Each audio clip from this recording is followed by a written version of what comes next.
नाज़रीन, घर की फ़ज़ा उस वक्त इंतहाई बोझल हो चुकी थी। हर तरफ एक अजीब सी खामोशी फैली हुई थी, जैसे दीवारें भी उस झगड़े की शिद्दत को महसूस कर रही हों। कमरे में मौजूद हर शख्स के चेहरे पर अलग अलग तासरात थे। किसी के चेहरे पर गुस्सा था, किसी के दिल में दुख और किसी की आंखों में खौफ साफ झलक रहा था। उसी लम्हे राह के मामू सख्त लहजे में राह से मुखातब हुए। उनकी आवाज़ में नाराज़गी भी थी और थकन भी। उन्होंने गुस्से से कहा, "यह सब तुम्हारी वजह से हो रहा है। तुम्हारे बायस बतूल का घर खराब हो रहा है। मैं तुम्हें अब अपने घर में मजीद नहीं देखना चाहता। तुम यहां से चली जाओ। कहीं भी जाओ, जो करना है करो, लेकिन अब उस घर में तुम्हारी कोई जगह नहीं रही।" उनके अल्फाज कमरे में गूंजने लगे। ऐसा महसूस हो रहा था जैसे हर लफ्ज किसी के दिल में तीर की तरह पिवस्त हो रहा हो। ये सब बातें तारा दरवाजे के करीब खड़ी सुन रही थी। उसके चेहरे का रंग एकदम उड़ गया। वो घबराकर आगे बढ़ी और लरजती हुई आवाज में बोली, "आदिल, हम कहाँ जाएंगे? आप हमारे साथ ऐसा नहीं कर सकते।" उसकी आवाज में खौफ भी था और बेबसी भी। वो जानती थी कि अगर उन्हें उस घर से निकाल दिया गया तो उनके पास जाने के लिए कोई जगह नहीं होगी। इसी दौरान राह भी आगे बढ़ी। उसके चेहरे पर गुस्सा और खुददारी साफ नजर आ रही थी। उसने मजबूत लहजे में कहा, "अभी तक मुझे अपनी सफाई देने का मौका ही नहीं दिया गया। मेरे खिलाफ कोई सबूत पेश नहीं किया गया, मगर सब लोग मुझे ही कसूरवार समझ रहे हैं।" कमरे में मौजूद सब लोग उसकी तरफ देखने लगे।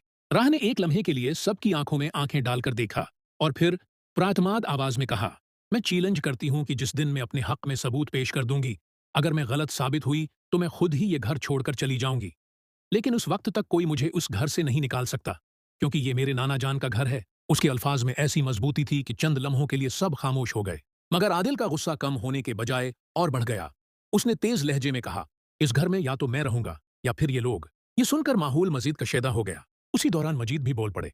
उन्होंने गहरी सांस लेते हुए कहा, "मुझे नहीं लगता कि इन सब हालात में मेरी बेटी बतूल का घर चल सकता है।" इनके अल्फाज सुनकर बतूल का दिल जैसे बैठ गया। मजीद ने आहिस्ता मगर दर्द भरे लहजे में मजीद कहा, "कभी कभी एक फैसला सिर्फ एक इंसान को नहीं बल्कि पूरे खानदान को आजमाइश में डाल देता है।" आदिल के सख्त अल्फाज ने घर की फजा को और भी बोझल कर दिया था। ऐसा लग रहा था जैसे सबके दिलों पर कोई भारी बोझ रख दिया गया हो। राव के चेहरे पर गुस्सा और दुख एक साथ नमाया थे, जबकि तारा की आंखों में खौफ साफ नजर आ रहा था। मामूर बेगम भी उस सूरत-हाल से बेहद परेशान नजर आ रही थीं। वो कुछ कहना चाहती थीं, मगर हालात उस नहज पर पहुंच चुके थे जहां वापसी आसान नहीं रहती। बतूल, जो अब तक खामोशी से सब कुछ सुन रही थी, अचानक बोल पड़ी। उसकी आवाज नरम जरूर थी, मगर उसके अल्फाज में गहरा दर्द और सच्चाई थी। वो आदिल की तरफ देखते हुए बोली, "घर इस तरह नहीं चलते कि हर मसले पर लोगों को घर से निकाल दिया जाए। अगर हर मुश्किल पर हम रिश्ते तोड़ने लगें तो दुनिया में कोई भी रिश्ता बाकी नहीं रहेगा।" उसकी बात सुनकर लम्हा भर के लिए सब खामोश हो गए। आदिल कुछ कहना चाहता था, मगर फिर रख गया। उसके चेहरे पर अलझन साफ नजर आ रही थी, जैसे वो खुद भी अपने फैसले के बोझ को महसूस कर रहा हो। दूसरी तरफ राव अब भी अपने मौकिफ पर कायम थी। उसने मजबूत लहजे में कहा, "मैं सिर्फ अपनी बेटी की खुशी चाहती हूँ, और अगर मुझे लगता है कि कुछ लोग इस खुशी के रास्ते में रुकावट बन रहे हैं तो मैं खामोश नहीं बैठ सकती।" ये सुनकर तारा ने हिम्मत जमा की और आगे बढ़ी। वो नर्म मगर मजबूत लहजे में बोली, "हर इल्जाम का जवाब सबूत से देना चाहिए, न कि रिश्ते तोड़कर।" उसने सबकी तरफ देखते हुए मजीद कहा, "अगर आज बगैर सच जाने फैसला किया गया तो कल सबको उसका पछतावा होगा।" उसकी बातों में ऐसी सच्चाई थी कि सबके दिलों को छू गई। कुछ देर तक बहस जारी रही। हर कोई अपनी बात कह रहा था। आखिरकार ये फैसला किया गया कि फिलहाल कोई भी घर नहीं छोड़ेगा। राव को मौके दिया जाएगा कि वो अपने हक में सबूत पेश करे। आदिल अगरच्चा अब भी गुस्से में था, मगर बतूल की खातिर वक्ती तौर पर खामोश हो गया। अगले चंद दिन उस घर के लिए अंतहाई मुश्किल साबित हुए। घर का माहौल पहले जैसा नहीं रहा था। सब एक दूसरे से मोहतात रहने लगे थे। गुफ्तगू कम हो गई थी और हर तरफ एक अजीब सी कशीदगी फैली हुई थी।